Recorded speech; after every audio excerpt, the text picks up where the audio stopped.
It started like any other crisp October morning.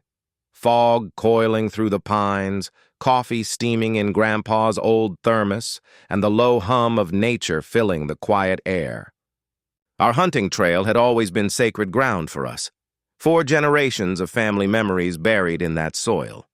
But that morning, something changed. The rumble of tires broke the silence, and a shiny Jeep, decked out like a sheriff's cruiser but clearly not one, came tearing down our private trail. Out stepped a woman with a clipboard, a fake badge, and the confidence of someone who thought authority came from attitude, not law. What she didn't know was that Grandpa had seen every kind of fight in his lifetime, from Vietnam to land disputes to HOA bureaucrats who thought they could muscle people off their property. He believed in 2 things: respecting boundaries and teaching those who don't. By the end of that week, the whole neighborhood would learn one thing the hard way: you can fake a badge, but you can't fake the law. And you sure as hell can't fake respect. The sun was just crawling above the ridge when I saw the dust cloud twisting across the field. Grandpa and I were setting up blinds for the weekend hunt, same as we had done every fall since I was old enough to carry a rifle. The land wasn't just ours, and it was family.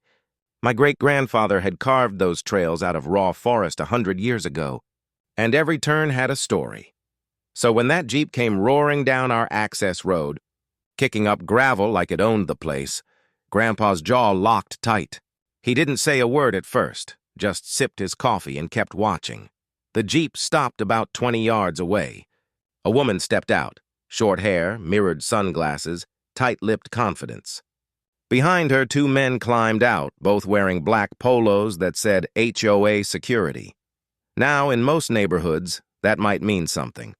Out here in the county, it meant absolutely nothing. The woman strutted toward us, waving a clipboard like a sword. "Morning," Grandpa said calmly, his voice gravelly from years of smoking and hard winters. "This area is restricted," she said, pointing toward our blinds. "You can't set up structures here without HOA approval." Grandpa blinked, slow and steady. "This ain't HOA land, ma'am," he replied. "You're 2 miles past your boundary line," she frowned. "That's not what our maps say." "Well," Grandpa said, reaching into his vest pocket, "maybe your map was drawn by the same people who gave you that badge." He held out our county deed, yellowed, laminated, and older than her career. She barely glanced at it before turning to her security team. "Take photos," she ordered. "Document everything. We'll have the board issue a citation." Grandpa's eyebrow twitched just once. Then he turned and said to me, "Go grab the survey stakes, son." I jogged to the truck and came back with the old steel markers, each one stamped with our property line coordinates. Grandpa laid them out like evidence in a courtroom. "These here," he said, "have been in the ground since before your subdivision even existed." The woman, her name tag read Becky R., gave a tight, fake smile. "You can show those to our legal department." Grandpa leaned forward slightly. "You can show your legal department to the county sheriff. That's who I'll be calling next time you come trespassing." Her jaw tensed, but she turned and marched back to the Jeep. As she got in, she muttered something under her breath. The tires spun out, flinging dirt. Grandpa just sipped his coffee again and said quietly, "Road's gonna remember that." 3 days passed. We thought that was the end of it. But on Thursday morning, as I was cleaning rifles in the shed, I heard the rumble again, deeper this time, more engines. I stepped outside and froze. 3 Jeeps, same HOA security logos, same fake badges. But this time, they weren't here to talk. They parked side by side like a blockade. One guy hopped out with a body cam on his vest. Another unfolded a drone. Becky was back, barking orders like she was leading a SWAT team. "This property is under inspection," she declared. "We have the right to remove unauthorized equipment." Grandpa appeared behind me, wearing his old flannel and that quiet, unshakable look I'd seen only once before. The same look he had when a bear wandered too close to the barn years ago. "Inspection?" he said. "You ain't inspecting nothing but trouble."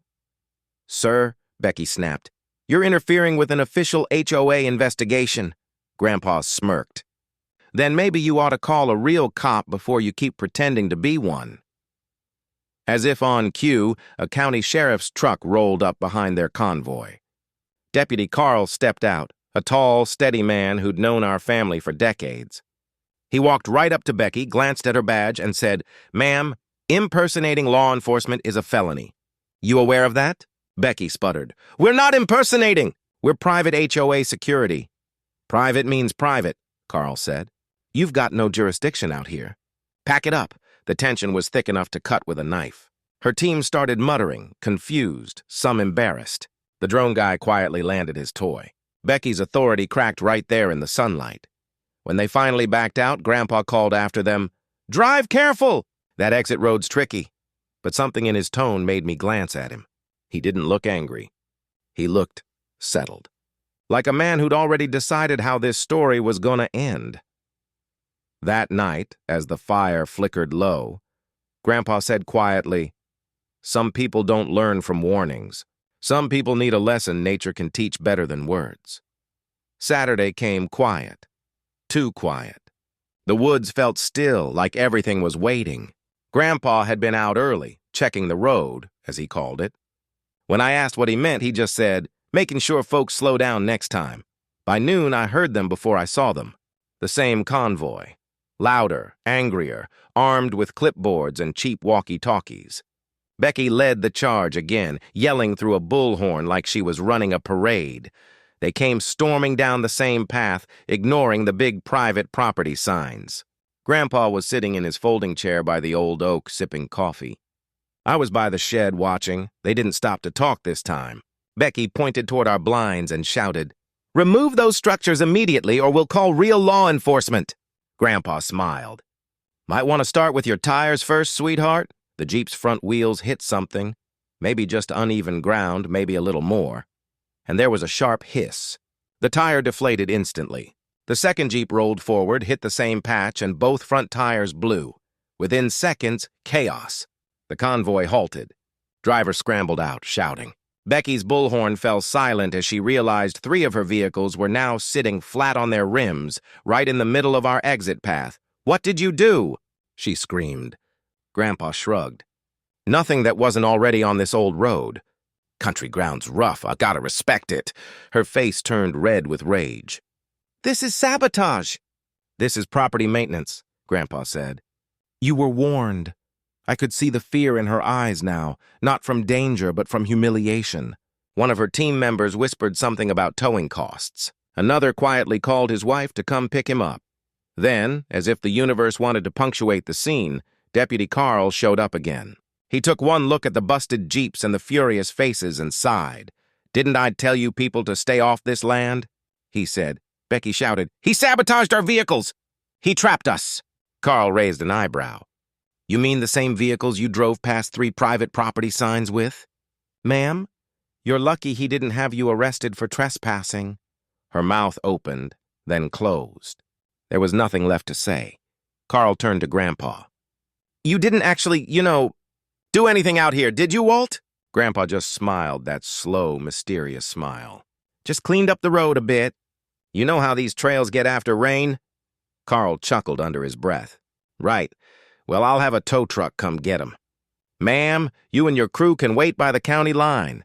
As they all trudged away, humiliated, Grandpa sat back down, took another sip, and muttered, "Told you, the road remembers." News spread fast. Someone had filmed the whole thing. The flat tires, the shouting, Becky's meltdown.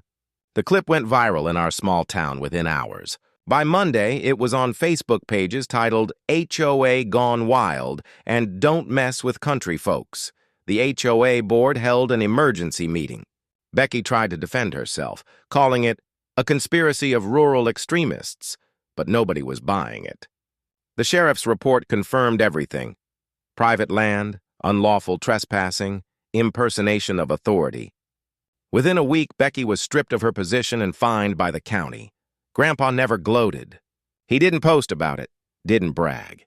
He just kept living the same way he always did, quiet, steady, with a little smirk whenever someone brought it up at the diner. One morning, as we fixed a fence post, I asked him if he'd ever feel bad about it. He looked at me, eyes sharp but kind. "Son," he said, "the world's full of folks who think they can take what ain't theirs. Some wear suits, some wear badges, some just make noise. But there's only one rule that matters out here. Respect the line. You cross it, you answer for it. He tapped his boot against the dirt road. And this line, he added, don't move for nobody. Months passed. The trail healed. Grass grew where the tire marks once cut deep. The birds came back, the deer too. But the memory stayed. Folks in town still whispered about the great HOA Jeep disaster. At the feed store, someone had even started selling novelty Walter's road spikes, little souvenir keychains shaped like old iron nails. Grandpa hated the attention but laughed anyway. Guess I fin